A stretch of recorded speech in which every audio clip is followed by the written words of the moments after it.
अस्सलाम वालेकुम, आप हैं दुनिया न्यूज़ के सिचुएशन रूम में आयला मलिक के साथ।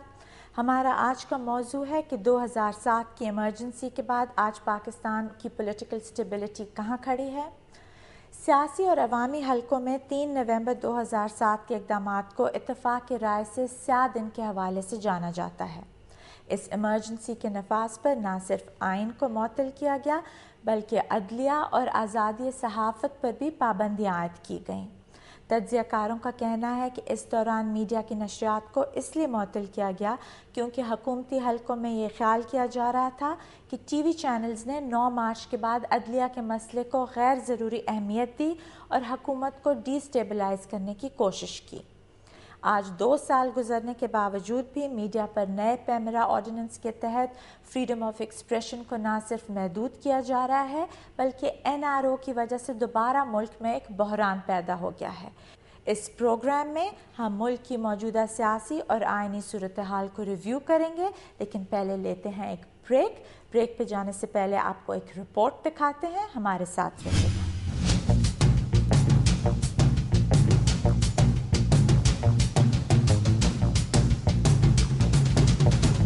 पाकिस्तान में इमरजेंसी के नफाज की तारीख भी माशाअल्लाह की तारीख की तरह बहुत तवील है। मुल्क में सबसे पहले इमरजेंसी जनरल सिकंदर मिर्जा ने लगाई, जिसके बाद तमाम इंसानी हकूक मुअत्तल कर दिए गए। उसके बाद 23 नवंबर 1971 को जनरल याहिया खान, भुट्टो हुकूमत के खात्मे के बाद सदर जनरल ज़ियाउल हक, अगस्त 1990 को सदर गुलाम इसाक खान की बेनज़ीर हुकूमत के खात्मे, 28 मई 1998 को सदर रफीक तारड़ को एटमी धमाकों, 1999 में नवाज शरीफ हुकूमत के खात्मे और आखिरी बार 3 नवंबर 2007 को साबिक सदर जनरल परवेज मुशर्रफ ने बुनियादी हकूक मुअत्तल करके इमरजेंसी का नफाज किया। 3 नवंबर को जब मुशर्रफ ने पाकिस्तान का आइन मुअत्तल किया था तो वो पाकिस्तान की तारीख का स्याह तरीन दिन था। हमें चीफ जस्टिस साहब से एक उम्मीद है कि वो हमारे मसाइल हल कर सकते हैं। हुकूमत से हमें कोई उम्मीद नहीं। जब सारे फैसले अदालतों ने ही करने हैं तो हुकूमत क्या कर रही है। 3 नवंबर 2007 की इमरजेंसी को पाकिस्तान के तमाम सियासी और अवामी हलकों में इत्तफाक राय से स्याह दिन के नाम से याद किया जाता है। लम्हा फिक्रिया ये है कि उस वक्त के आर्मी चीफ और सदर जनरल परवेज मुशर्रफ ने अपने इख्तियारात का नाजायज फायदा उठाते हुए अपने इक़्तिदार को बढ़ाने के लिए ये गैर आइनी कदम उठाया। इस फैसले के बाद 1973 का आइन मुअत्तल करके अबूरी आइन यानी PCO जारी किया गया और आला अदालतों के जजों को हाउस अरेस्ट किया गया, जिन्होंने उस PCO के तहत हल्फ उठाने से इनकार किया।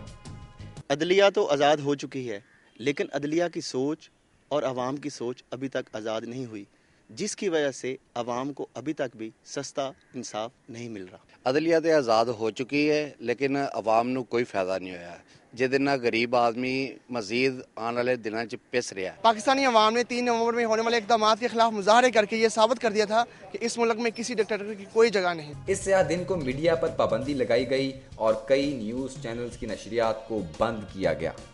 हकीकत तो ये है कि मीडिया को आज़ादी इजहार से रोकने का मकसद 9 मार्च 2007 के बाद अदलिया की बहाली मुहिम को रोकना था।